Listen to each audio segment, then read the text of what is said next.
दादाच्या लग्नानंतर दुसऱ्याच दिवशी वहिनी रडत रडत तिच्या खोलीतून बाहेर आली. लग्न झाल्यापासून रोज रात्री खोलीत जाण्यापूर्वी ती घाबरलेली वाटायची आणि सकाळी मात्र लंगडतच बाहेर यायची. दादा तिच्यासोबत नेमकं काय करतो याची मला सतत शंका यायची. हे सगळं समजून घेण्यासाठी एके रात्री मी लपून दादाच्या खोलीत गेले. पण त्या रात्री अंधारात दादाने मलाच दादाचं लग्न झाल्यावर दुसऱ्याच दिवशी सकाळी वहिनी रूम मधून बाहेर आली आणि अचानक जोर जोरात रडू लागली. त्यावेळी मी माझी शाळेची बॅग भरत होते. वहिनीला अशा अवस्थेत पाहून मी फारच घाबरले. मी तिच्या जवळ गेले आणि तिला रडण्याचं कारण विचारू लागले. पण ती काहीच बोलायला तयार नव्हती. फक्त एकसारखी रडतच होती. मी तेव्हा धावत आईला बोलवण्यासाठी टेरेसवर गेले आणि तिथून खाली आवाज दिला. आई सुद्धा घाबरतच तिचा हातातलं काम टाकून माझ्यासोबत खाली आली. वहिनी पोटाला हात लावून उभी होती. ती दिसताच आई मला म्हणाली, काय ग निधी, घाबरवलंस ग मला? काही नाही झालं एवढं, जा तू तुझी बॅग भर. असं म्हणून आईने मला तिथून बाजूला पाठवलं. आई वहिनीला घेऊन किचन जवळ उभी होती आणि मी पलीकडे बसून बॅग भरत होते. आई आणि वहिनीचं बोलणं मला स्पष्ट ऐकू येत होतं. आई म्हणत होती की अगं जान्हवी, हे लग्नानंतर सुरुवातीला होतच ग, काही दिवस सहन करावं लागतं, हळूहळू सगळं ठीक होईल. आईचं हे बोलणं माझ्या कानांवर पडलं, पण ती नेमकी काय समजावत होती ते मला उमजत नव्हतं. आईचं बोलणं ऐकल्यानंतर वहिनी मात्र शांत झाली आणि ती परत तिच्या खोलीत निघून गेली. मी ही बॅग घेऊन शाळेत जायला बाहेर पडले. मी माझ्या आई बाबांनी दत्तक घेतलेली मुलगी आहे. आईला मुलगी हवी होती, पण पहिल्या डिलिव्हरी नंतर काही वैद्यकीय अडचणींमुळे तिचं ऑपरेशन करावं लागलं आणि तिला दुसरं मूल होऊ शकलं नाही. म्हणून तिने मला एका अनाथ आश्रमातून दत्तक घेतलं. काही वर्षांपूर्वी बाबा गेले आणि त्यानंतर आई खूपच शांत झाली होती. पण हळूहळू तिने पुन्हा जगायला सुरुवात केली. आता आमचं सगळं आयुष्य सुरळीत चाललं आहे. माझ्या मामाचं गाव आमच्या गावाजवळच आहे. आजीला जर थोडीशीही सर्दी खोकला झाला तरी आई लगेच तिच्या काळजीपोटी तिथं धाव घेते. पूर्वी ती मला सुद्धा तिच्या सोबत घेऊन जायची, पण वहिनी आल्यापासून ती आता निर्धास्तपणे मला घरीच ठेवून जाते.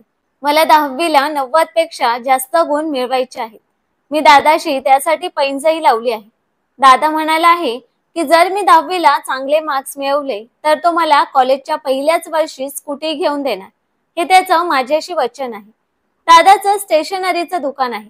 तो संपूर्ण दुकान एकटाच सांभाळतो. रोज सकाळी 10 वाजता तो दुकानात जातो आणि रात्री 8 वाजता घरी परततो. आमचं घर 3 खोलीचं आहे. बेडरूम आता दादा आणि वहिनीची आहे. वहिनी गृहिणीच आहे आणि ती फारशी बोलकी नाही. घरातही ती आईसोबत फारसं बोलत नाही. हे मी अनेकदा पाहिलं आहे.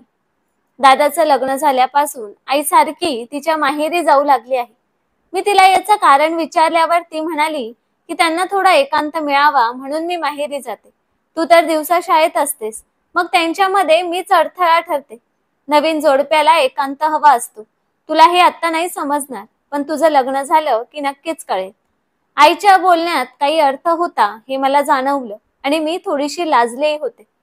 कधी कधी बहिणी नाराज वाटायची आणि काही वेळा रडतानाही दिसायची. हल्ली तर आईचं तिच्याकडे दुर्लक्ष होतंय असं मला वाटायला लागलं. आज दादा आणि वहिनीच्या लग्नाला 1 महिना पूर्ण झाला. दादाने खास त्या निमित्ताने रात्री वहिनीच्या आवडीचा केक आणला. दोघांनी एकत्र उभं राहून वहिनीने सगळ्यांसमोर हसत केक कापला. पण एवढं सगळं असूनही तिच्या चेहऱ्यावर एक वेगळीच उदासी होती. रात्री तिच्या खोलीत जाण्याआधी ती थोडी घाबरलेली वाटायची. तिच्याकडे बघून असं वाटायचं की तिला काहीतरी सांगायचं आहे, पण ती बोलत नाहीये. मी वहिनीला कधीही आईशी मनमोकळं बोलताना पाहिलं नाही. तिचं बोलणं फक्त घरकामापुरतंच असायचं. सकाळचा स्वयंपाक, रात्रीची भाजी एवढंच. दादा वेळ मिळेल तसं तिला बाहेर फिरवायला घेऊन जायचा. पण बाहेरून फिरून आल्यानंतरही वहिनीचा चेहरा नेहमीच उदास असायचा. ती काहीतरी सहन करत होती हे निश्चित होतं. पण आईला हे का दिसत नव्हतं हेच मला कळत नव्हतं की आई मुद्दाम दुर्लक्ष करत होती. माझे बोर्डाचे पेपर आता काही महिन्यांवर आले होते, म्हणून मी अभ्यासाला सुरुवात केली होती. मी दररोज रात्री 12 वाजेपर्यंत अभ्यास करत बसायचे. बाकी सर्वजण 10च्या आत झोपायचे. आईलाही शुगर आणि बीपीचा त्रास असल्यामुळे ती औषध घेऊन झोपायची. ती झोपल्यावर लगेच गाढ झोप लागत असे आणि मग दुसऱ्या दिवशी जाग येत असे. त्या रात्री सुमारे 11:30 वाजले होते. मी गणिताचे प्रश्न सोडवत बसले होते. तेवढ्यात दादाच्या रूमचा दरवाजा उघडला आणि आतून वहिनी बाहेर आली. ती जरा लंगडतच चालत होती आणि तिच्या डोळ्यात पाणी होतं. ती तशीच बाथरूम कडे गेली. बाथरूम मधून परत रूम मध्ये जाताना तिने एक क्षण थांबून माझ्याकडे वर पाहिलं. तिच्या नजरेत एक वेगळीच रिकामीपणाची झलक होती. असं वाटत होतं की ती काहीतरी बोलण्याचा प्रयत्न करते पण बोलू शकत नाहीये. वहिनी तिच्या रूम मध्ये गेल्यानंतर थोड्या वेळाने दादा बाहेर आला आणि बाथरूम मध्ये गेला. त्याने मला पाहिलं पण काहीच न बोलता थेट रूम मध्ये निघून गेला. त्यांच्या दोघांचं नातं नेमकं कसं आहे हे त्यांनाच माहित. मी त्या सगळ्यात पडण्याचं काही कारण नाही असं मनाशी म्हणत मीही झोपण्याचा प्रयत्न केला. दुसऱ्या दिवशी रविवार होता, त्यामुळे माझी सुट्टीच होती आणि दादाचं दुकानही रविवारी बंद असतं, म्हणून तो सुद्धा घरीच होता. नाश्ता करून दादा काही वेळासाठी मित्रांसोबत बाहेर गेला. घरात आम्ही तिघीच, मी, आई आणि वहिनी. सकाळपासूनच मी आईकडे लक्ष देत होते. तिने आज वहिनीला नाश्ता बनवू दिला नव्हता. सगळी कामं स्वतः करत होती आणि ती वहिनीला मुद्दाम किचन पासून दूर ठेवत होती. आईचं हे वागणं मला खूपच विचित्र वाटलं. मला वाटलं की कदाचित ती वहिनीवर रागावली असेल म्हणून असं वागत असेल. शेवटी मी न राहून आईला विचारलं की आई, तू आज वहिनीशी असं का वागतेस? त्यावर आई म्हणाली की तिला पाळी आली आहे म्हणून मी तिला किचन मध्ये येऊ देत नाहीये. आईचं उत्तर ऐकून मी लगेच तिला विचारलं की आई, मला पाळी आली तरी मी घरभर सगळीकडे फिरते, किचन मध्ये जाते, तेव्हा तू काहीच म्हणत नाहीस, मग वहिनीला मात्र तू का अडवतेस? त्यावर आई म्हणाली की अगं निधी, तू अजून लहान आहेस. जान्हवी या घराची सून आहे. सुनेनं काही गोष्टींमध्ये एक शिस्त पाळावी लागते. तुझं लग्न झालं की तुला सासरे गेल्यावर अशा गोष्टी आपोआप समजतील. आणि हो, तू तुझ्या अभ्यासावर लक्ष दे. अशा गोष्टीत नको तो गुंता करू नकोस. आईनं मला तेव्हा समजावलंही आणि थोडंसं रागवलंही. आमचं बोलणं सुरू असतानाच वहिनी माझ्याजवळ आली. तिने माझ्या डोक्यावरून हलकेच हात फिरवला आणि एक हलकं स्मित हास्य करत ती तिच्या रूम मध्ये निघून गेली. त्याच रात्री पुन्हा एकदा सुमारे 11 वाजता वहिनी तिच्या रूम मधून पाय घासत बाहेर आली. ती पुन्हा रडत होती. तिची साडी ही अस्ताव्यस्त आणि थोडी खराब झाल्यासारखी दिसत होती. माझ्या मनात सतत एकच प्रश्न घोळत होता की दादा असं तिच्यासोबत नक्की काय करतो की दररोज ती अशा अवस्थेत दिसते. वहिनी कधीच काही बोलत नसे, पण आता मात्र आईचा ओढा खावा लागला तरी चालेल असं मी ठरवून टाकलं होतं. मी सकाळीच आईशी वहिनीबद्दल सगळं बोलणार हे ठाम ठरवलं होतं. सकाळपासून मी फक्त एकाच गोष्टीची वाट पाहत होते की आई मला एकट्यात कधी भेटेल. पण हळूहळू मला वाटायला लागलं की माझ्या मनातले हे सारे प्रश्न कदाचित मनातच राहतील. योगायोग असा की त्याच दिवशी आईला तिच्या माहेरहून फोन आला. सांगण्यात आलं की आजी आंघोळ करताना बाथरूम मध्ये घसरून पडली असून तिला हॉस्पिटलमध्ये दाखल केलं आहे. हे ऐकून आई एकदमच घाबरली. ती लगेचच माहेरी जाण्यासाठी तयारी करू लागली. दादा तेव्हा दुकानाच्या अर्ध्या रस्त्यात पोहोचला होता, पण आईचा आवाज ऐकून वहिनीनेच त्याला फोन करून तातडीने घरी बोलावून घेतलं. मग दादानेच आईला माहेरी सोडण्याचं ठरवलं. माझं 10वीचं वर्ष असल्यामुळे मी आईसोबत जाणं टाळलं. दादा आईला घेऊन तातडीने निघून गेला. सकाळी वहिनीने माझा टिफिन भरून दिला. शाळेत निघण्याआधी मी तिची थोडी विचारपूस केली. वहिनी, तुझं आणि दादाचं सगळं ठीक आहे ना? मी तुला काल रात्री रडताना पाहिलं होतं. तुझी काळजी वाटली म्हणून विचारते, असं मी हळुवारपणे विचारलं. तेव्हा वहिनी क्षणभर थांबली आणि हळू आवाजात म्हणाली की निधी, माझ्या नवऱ्याने माझ्या मनाशी नाही तर फक्त माझ्या शरीराशी लग्न केले. लग्न झाल्यापासून मी त्याच्या सगळ्या गोष्टी सहन करते. तुला माझं बोलणं आता कदाचित समजणार नाही, पण मी देवाकडे इतकीच प्रार्थना करेन की तुला असा नवरा कधीच नको मिळायला. ती बोलताना तिच्या डोळ्यातून अश्रू वाहत होते. मी तिच्या डोळ्याजवळ हात नेऊन ते पुसले आणि निघायच्या तयारीला लागले. शाळेत गेले खरी, पण मन मात्र गोंधळलेलंच होतं. माझा दादा एवढा वाईट असू शकतो हा विचार माझ्या डोक्यात सतत फिरत राहिला. दादाचं हे रूप कधीच माझ्या समोर आलं नव्हतं. ते फक्त वहिनीनेच पाहिलं होतं. त्याच दिवशी शाळेत मी काहीच नीट ऐकू शकले नाही. शेवटी पोट दुखतंय असं सांगून मी घरी परत जाण्याचं ठरवलं. एरवी मी अशा बहाण्यांनी कधीच शाळा चुकवली नव्हती. मी अभ्यासातही हुशार होते. त्यामुळे कोणीच माझ्यावर शंका घेतली नाही. शाळेचे शिपाई काका मला घरी सोडायला आले. मला पोहोचवून ते लगेच निघूनही गेले. मी घराच्या गेटजवळ आले तेव्हा मला दरवाजाजवळ एक गाडी उभी दिसली. ती गाडी दादाची नव्हती आणि त्याला एवढ्या लवकर घरी येणं शक्यही नव्हतं हे मला माहीत होतं. मी दरवाजा उघडून आत गेले. आत शिरताच मला एक अनोळखी पुरुष आमच्या घरात नाश्ता करताना दिसला. मी त्याला याआधी कधीच पाहिलं नव्हतं. मी काही बोलणार इतक्यात वहिनी किचन मधून पाण्याचा ग्लास घेऊन आली. मला पाहून ती हसत हसत म्हणाली की निधी, आज शाळा लवकर सुटली वाटतं. मी उत्तर दिलं की पोटात दुखत होतं म्हणून लवकर आली. मग मी विचारलं की वहिनी हे कोण आहेत? वहिनी म्हणाली की हे माझे मामा आहेत. ते परदेशात राहतात. माझ्या लग्नात त्यांना यायला जमलं नव्हतं. आता भारतात आल्यावर मला भेटायला आले. वहिनी बोलत असतानाच ते मामा म्हणाले की जान्हवी माझी लाडकी एकुलती एक भाची आहे. तिच्या लग्नाला न येऊ शकल्याचं मला फार दुःख आहे. त्यामुळे इथे येताच मी थेट तिच्याकडे आलो. वहिनीने माझी त्यांच्याशी ओळख करून दिली. त्यांचा स्वभाव हसरा आणि मोकळा वाटत होता. ते म्हणाले की आता माझ्या 2 भाच्या आहेत. दुसरी म्हणजे आपली गोड निधी. त्यांच्या बोलण्यावर आम्ही तिघही हसू लागलो. माहेरच्या माणसांमध्ये वहिनीला खूप दिवसांनी आनंदाने हसताना पाहून माझंही मन हलकं झालं. थोड्याच वेळात मामा त्यांच्या घरी जायला निघाले. ते जाताना वहिनीसाठी वेगवेगळे कपडे आणि अनेक प्रकारच्या मिठाईचे बॉक्स घेऊन आले होते. त्यांना निरोप दिल्यावर मी त्यांच्या आणलेल्या मिठाईतून 1-2 वड्या घेऊन खायला लागले. मामांचं वय त्यांच्याकडे पाहून अजिबातच अंदाज येत नव्हता. ते अगदी तरुणासारखेच दिसत होते. वहिनीशी गप्पा मारता मारता मी तिला विचारलं की वहिनी, त्यांचं लग्न झालंय का? त्यावर ती हसत म्हणाली की हो झालंय ग. मी पुन्हा विचारलं, मग लग्न झालंय तरी ते अजूनही अविवाहित वाटतात नाही का? त्यावर वहिनी म्हणाली की ते परदेशात राहतात ना, तिथे लोक स्वतःच्या शरीराची फार काळजी घेतात. शिवाय मामा तर लहानपणापासूनच तब्येतीकडे खूप लक्ष देतात. म्हणूनच ते अजूनही तरुण दिसतात. निधी, हा प्रश्न तुलाच नाही तर जो कोणी त्यांना पहिल्यांदा पाहतो त्यालाही पडतोच. थोड्या वेळाने वहिनी म्हणाली की त्यांचं लव्ह मॅरेज आहे. पण मामी भारतात आली की सतत तिच्या माहेरीच असते. त्यामुळे मामा एकटेच राहतात. ती थोडं थांबली आणि माझ्याकडे बघत म्हणाली की निधी, माझ्यासाठी एक काम करशील का? आज मामा घरी आले होते हे आई आणि दादाला सांगू नकोस.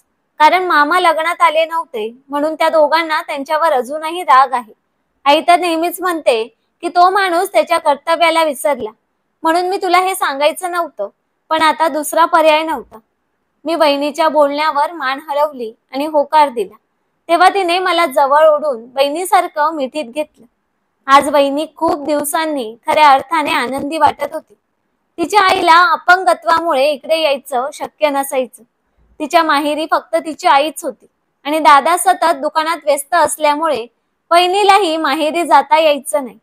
त्यामुळे आज तिच्या माहेरचा माणूस तिला भेटायला आल्यामुळे तिच्या चेहऱ्यावर एक वेगळंच हसू उमटलं होतं. रात्री दादा आईला तिच्या माहेरी सोडून परत आला. त्यावेळी 10:30 वाजले होते. तो खूप थकलेला दिसत होता.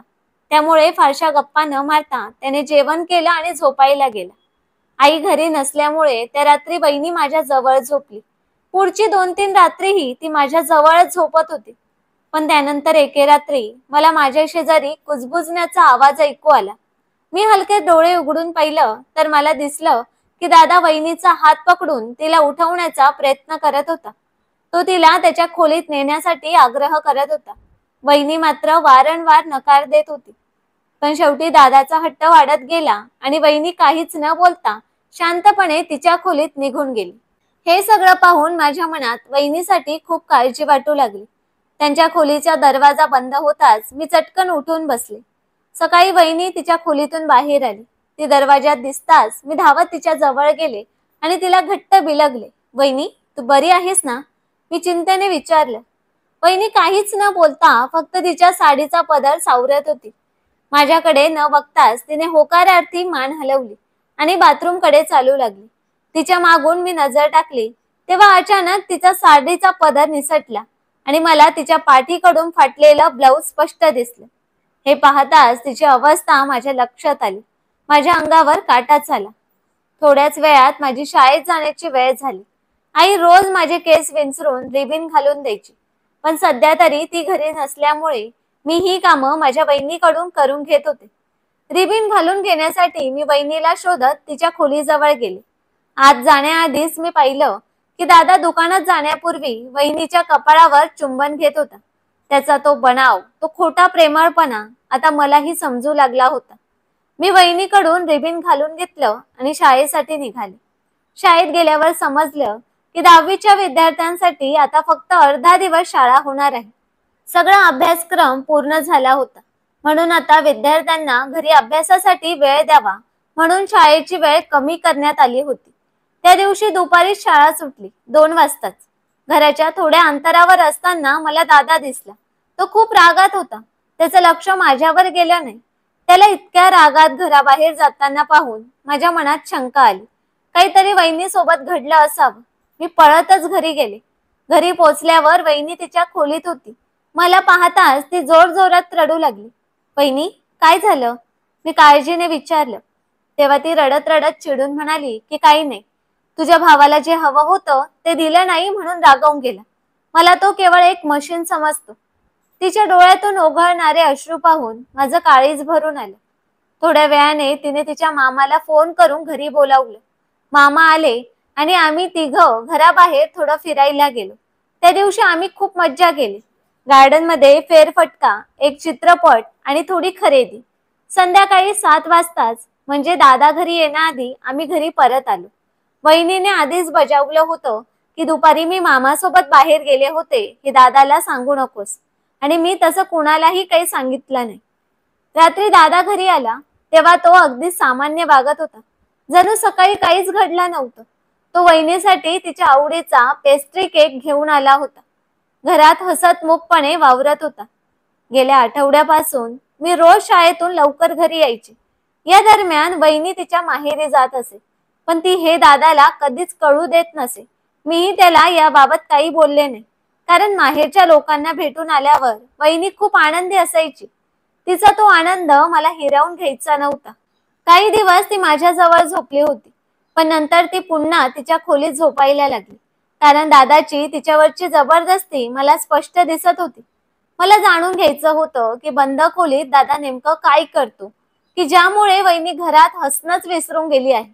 म्हणून मी एक युक्ती योजली. त्या रात्री मी वहिनीला म्हणाले की वहिनी, आज मला आईची खूप आठवण येते. तू आज माझ्याजवळ झोप ना. वहिनी तयार झाली. ती झोपल्यावर तासाभरातच गाढ झोपेत गेली. माझ्या लक्षात आलं की दादा खोलीबाहेर वारंवार फेऱ्या मारत आहे. काही वेळाने तो त्याच्या खोलीत गेला. तेव्हा मी हळूच वहिनीचा गाऊन अंगावर टाकला आणि दादाच्या खोलीत गेले. खोलीत अंधार होता. वहिनी आणि माझा बांधा व उंची जवळपास सारखीच असल्यामुळे त्याने मला ओळखलंच नाही. त्याला वाटलं की मी जान्हवीच आहे. मी आत जाताच तो दरवाजाजवळ आला आणि लाईट लावू लागला, पण मी त्याचा हात पकडून त्याला थांबवलं. तो हसत म्हणाला की झोपली का तुझी लाडकी नणंद? आता जरा नवऱ्यावरही कृपा करा जान्हवी मॅडम. त्याच्या प्रत्येक वाक्यावर मी फक्त असं म्हणून होकार देत होते. दादा माझ्या खांद्यावर हात ठेवून मला हळूहळू बेड जवळ घेऊन आला. त्याने मला खांद्याने धरून बेडच्या कडेला बसवलं. आता मात्र माझ्या मनात भीती निर्माण झाली होती. पुढे काय होणार याचा मला काहीच अंदाज लागत नव्हता. माझं सत्य उघडं पडेल अशी भीती मला वाटू लागली होती. पण आश्चर्य म्हणजे तसं काहीच झालं नाही. दादाने मला आपली पत्नी समजून माझ्या मांडीवर डोकं ठेवलं आणि माझा हात हातात घेऊन बोलू लागला की जान्हवी, मला माहिती आहे तू माझ्यावर रागवलेली आहेस, पण मी जे काही बोलतोय ते फक्त तुझ्या भल्यासाठीच. तो विकास, त्याने तुला आधीच फसवलं होतं आणि आजही तो तुला फसवत आहे. तुला का समजत नाहीये? माझ्या आईच्या विरोधात जाऊन मी तुझ्याशी लग्न केलं, कारण मला तुझ्यावर खरंच खूप प्रेम आहे. जान्हवी, ते सगळं मागे टाक आणि आपल्या संसारात लक्ष दे. हे बोलता बोलता तो माझ्या मांडीवरच झोपून गेला. त्याचं वहिनीशी बंद खोलीत वागणंही अगदी असंच होतं, जणू प्रेमळ आणि समजूतदार. मग वहिनी सतत रडत का असते? आणि हा विकास नेमका कोण होता?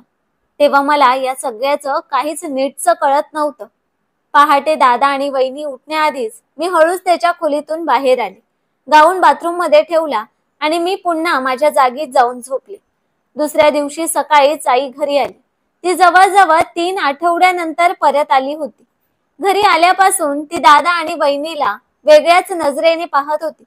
कदाचित त्या दोघांमधील वाद तिच्या लक्षात आले असावे.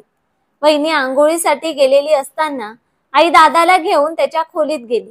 मला उत्सुकता वाटली म्हणून मी हळूच त्या खोलीजवळ जाऊन कानोसा घेऊ लागले. आई दादाला म्हणत होती, काय रे, कधी मला नातवाचं तोंड दाखवणार आहेस? गावी सगळे विचारत होते की पाळणा कधी हलणार, पण तुझं तर तुझ्या बायको समोर काहीच चालत नाही. मी तुला आधीच सांगितलं होतं की अशा मुलीशी लग्न करू नकोस. ती बंद खोलीत तुझ्याशी कशी वागते ते मला माहित आहे.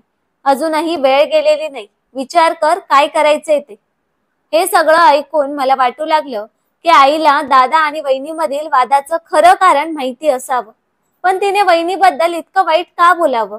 काय असं गुपित होतं जे सगळ्यांना माहित होतं पण मला नाही? वहिनी अंघोळ करून बाहेर येण्याआधीच आई किचन मध्ये परत आली. दादाही दुकानात जाण्यासाठी घरातून निघाला. दुपारी आई तिच्या मैत्रिणीकडे गेली होती, गावाहून आणलेली चटणी द्यायला. त्यावेळी घरी फक्त मी आणि वहिनीच होतो. स्वयंपाकघर स्वच्छ करून बाहेर आल्यावर वहिनीला अचानक मळमळू लागलं. तिला सतत उलट्या होऊ लागल्या. मी तिला पाणी दिलं, पण ती काहीच न बोलता आपल्या खोलीत गेली आणि बॅग घेऊन चटकन घराबाहेर निघून गेली. 2 तासांनी ती परत आली. आली तेव्हा ती सतत कोणाला तरी फोन करत होती आणि तिच्या अंगावर घाम फुटलेला होता. तेवढ्यात मला तिच्या खोलीतून रडण्याचा आवाज आला. मी धावतच तिच्या खोलीत गेले आणि विचारलं की वहिनी, काय झालंय, तू रडतेस का? तेव्हा ती रडतच म्हणाली की मी प्रेग्नेंट आहे. हे ऐकून मी आनंदी झाले, कारण सकाळीच आई दादाला विचारत होती की खुश खबर कधी देणार, आणि आता तीच बातमी वहिनीने दिली होती. मी म्हणाले की वहिनी, ही तर आनंदाची गोष्ट आहे, मग तू रडतेस का? थांब, मी लगेच दादाला फोन करते. पण तिने माझा हात पकडत थांबवलं आणि म्हणाली की थांब, हे बाळ तुझ्या दादाचं नाही, हे माझ्या मामाचं आहे. काय? मी सुन्न झाले. मामाचं बाळ? वहिनी, हे कसं शक्य आहे? तेव्हा तिने जे सांगितलं ते ऐकून माझ्या पायाखालची जमीनच सरकली. ती म्हणाली की ज्याला मी तुला मामा म्हणून ओळख करून दिलं होतं, तो खरं तर माझा प्रियकर आणि पहिला नवरा आहे. त्याचं नाव विकास आहे. वर्षभरापूर्वी आम्ही लग्न केलं होतं, पण त्याच्या कुटुंबाने मला स्वीकारलं नाही, म्हणून आम्ही वेगळं राहू लागलो. नंतर त्याच्या घरच्यांनी त्याचं दुसरं लग्न एका श्रीमंत मुलीशी लावून दिलं आणि पैशासाठी त्याने ते स्वीकारलं. लग्नाच्या 6 महिन्यांनी त्याने मला सोडून दिलं. मी माझ्या माहेरी परत आले, पण माझ्या पहिल्या लग्नाबद्दल समजल्यामुळे अनेक स्थळांनी मला नकार दिला. तुझ्या भावाने मात्र माझ्यावर विश्वास ठेवून लग्नाचा निर्णय घेतला. माझ्या अपंग आईसाठी मी होकार दिला, पण खरं सांगायचं तर तेव्हाही माझं मन विकासमध्येच अडकलं होतं. लग्नाच्या दुसऱ्या दिवशीच त्याचा मेसेज आला. त्याने सांगितलं की त्याने आपल्या दुसऱ्या बायकोपासून घटस्फोट घेतलाय आणि तो पुन्हा माझ्यासोबत राहायला तयार आहे. पण ते सगळं खोटं होतं. त्याची बायको गरोदर होती आणि तो केवळ शरीर सुखासाठी माझ्या मागे लागला होता. मी पुन्हा त्याच्या जाळ्यात अडकले. त्याने मला वापरून सोडून दिलं आणि आता मी त्याच्याच बाळाची आई होणार आहे. पण तो हे बाळ स्वीकारायला तयार नाही. माझे कॉल सुद्धा तो उचलत नाही. मी आईकडे जात असल्याचं सांगून त्याला भेटायला जात होते आणि त्याच दरम्यान हे सगळं घडलं. आज वाटतंय की जर मी माझ्या नवऱ्याचं म्हणणं वेळेवर ऐकलं असतं तर आज ही वेळच आली नसती. हे सगळं ऐकून मला समजलं की वहिनी जे काही वागत होती ते सगळं खोटं होतं. ती माझ्या दादाला वाईट दाखवण्याचा प्रयत्न करत होती, पण खरं पाहिलं तर माझा दादा अजिबातच वाईट नव्हता. उलट त्याने तिच्या भूतकाळाला मागे टाकून तिला एक नवीन सुरुवात दिली होती. त्याचं तिच्यावर खरं प्रेम होतं. वहिनीच्या प्रेग्नन्सी बद्दल मी कुणालाही काही सांगितलं नाही. तिच्या मैत्रिणीच्या मदतीने तिने गुपचूप गर्भपात केला. तिला तिची चूक उमगली होती, त्यामुळे तिने भूतकाळ मागे टाकून दादासोबत प्रेमाने जगायला सुरुवात केली. त्या दिवशी तिने मला जे काही सांगितलं ते मी एक वाईट स्वप्न समजून विसरून गेले. पण तिला स्पष्ट सांगितलं की पुन्हा असं काही झालं तर मी माफ करणार नाही. माझ्या दादाच्या प्रेमाच्या बळावर तिला पुन्हा एक संधी मिळाली होती आणि तिने ती संधी वापरली. त्या सर्व प्रसंगातून मला समजलं की माझ्या दादासारखं खरं प्रेम करणारी माणसं फार कमी असतात. तर मित्रांनो, फिरवणारे भरपूर मिळतील, पण आयुष्यभर साथ देणारा साथीदार मिळायला नशीब लागतं. आणि अशा साथीदाराला चुकूनही गमावू नका, नाहीतर त्यात नुकसान तुमचंच आहे. तर मित्रांनो, या कथेबद्दल तुमचं काय मत आहे ते कमेंट करून नक्कीच सांगा. आणि कथा आवडली असेल तर व्हिडिओला लाईक, शेअर आणि चॅनलला सबस्क्राईब करायला विसरू नका. धन्यवाद.